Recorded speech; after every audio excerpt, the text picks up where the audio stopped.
हाय दोस्तों। एक बहुत कॉमन क्वेश्चन जो हर कोई अपने सीए से जरूर पूछता है कि कितना मैक्सिमम बैंक ट्रांजैक्शन अलाउड है इनकम टैक्स में, इसकी क्या लिमिट है।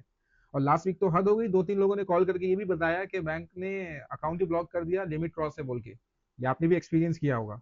आज की इस वीडियो में हम इस कंफ्यूजन को क्लियर करेंगे और इंडियन इनकम टैक्स और जीएसटी लॉ के हिसाब से आपको क्या करना चाहिए वो भी समझेंगे।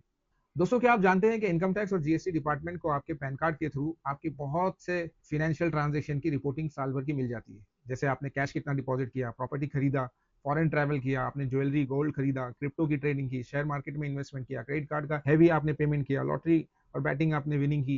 ये सब डिटेल गवर्नमेंट को मिल जाती है। मतलब हमको लगता है कि कौन देख रहा है, किसको पता चलेगा, लेकिन सिस्टम को सब के सब खबर पहुंच जाती है। अब सबसे इंपॉर्टेंट पॉइंट, जीएसटी का ट्रिगर पॉइंट समझो। अगर आप गुड्स ट्रेडर हो, माल खरीदते बेचते हो, तो 40 लाख की लिमिट है। मतलब 40 लाख के नीचे आपका ट्रांजैक्शन है तो जीएसटी लेने की जरूरत नहीं। अगर आप सर्विस प्रोवाइड करते हो, छोटा सा आपका रेस्टोरेंट है, आप रिपेयर करते हो, या आप एजेंट हो, यूट्यूबर हो, इन्फ्लुएंसर हो, फ्रीलांसर हो, तो ये लिमिट आपके लिए जीएसटी रजिस्ट्रेशन करने की 20 लाख की है। और अगर आप दोनों करते हो, यानी आप ट्रेडिंग भी करते हो, सर्विस भी प्रोवाइड करते हो, तो ये लिमिट क्यूमुलेटिवली 20 लाख रुपीज की आपकी रहेगी। मतलब ये 20 लाख रुपए क्रॉस हुआ आपका टर्नओवर पूरे साल भर में, तो जीएसटी लेना जरूरी है आपके लिए, मैंडेटरी है। अब इनकम टैक्स डिपार्टमेंट की बात करते हैं। इनकम टैक्स डिपार्टमेंट का सिंपल है, उनको आपके प्रॉफिट से मतलब है। अगर आपने एग्जाम्पल 5 लाख रुपीज पूरे साल में अर्न किया, तो आपको इनकम टैक्स की फाइलिंग मैंडेटरी है, क्योंकि आपने 4 लाख क्रॉस कर लिया। Basic limit, exemption limit 4 lakh की है। वही अगर आपका समझो नेट प्रॉफिट 15 लाख रुपीज है, तो आपको 1,09,000 अप्रोक्सीमेटली इतना इनकम टैक्स भी पे करना पड़ेगा और फाइलिंग भी मैंडेटरी करनी पड़ेगी।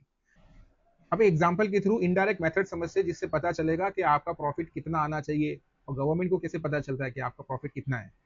एग्जाम्पल से समझते हैं। मिस्टर राहुल है, उन्होंने साल भर में फुल ट्रांजेक्शन किया, उनके पास कोई हिसाब नहीं था, लेकिन 3 लाख रुपया उन्होंने स्टॉक मार्केट में डाल दिया, 1 लाख रुपए का गोल्ड खरीद लिया और 10 लाख रुपए की समझो उन्होंने प्रॉपर्टी खरीदी। अब ये सब मिला के 40 लाख रुपए का उन्होंने अपने अमाउंट को पार्क किया।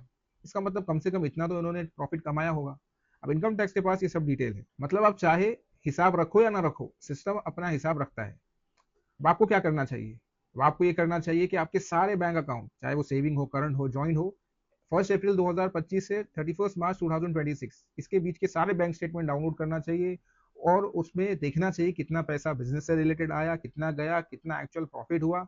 और ये अपने किसी सीए से या आप खुद भी वेरीफाई कर सकते हो, और जितना एग्जैक्ट प्रॉफिट आया उसको आपको इनकम टैक्स में डिस्क्लोजर करना जरूरी है। और अगर आपकी बिजनेस की टर्नओवर की लिमिट क्रॉस हो रही है, तो जीएसटी भी लेना जरूरी है। हर छोटे बिजनेसमैन, फ्रीलांसर और इन्फ्लुएंसर के लिए एक सिंपल एडवाइस ये है कि एटलीस्ट अपना कम से कम बैंक समरी बनवा लो, फिर डिसाइड करो कि आईटीआर फाइल करना है कि नहीं करना है। इससे बहुत कुछ आपको समझ में आएगा। किसी सीए से कंसल्ट करिए। मिलते हैं नेक्स्ट वीडियो में ऐसे ही प्रैक्टिकल टॉपिक के साथ। जय हिंद।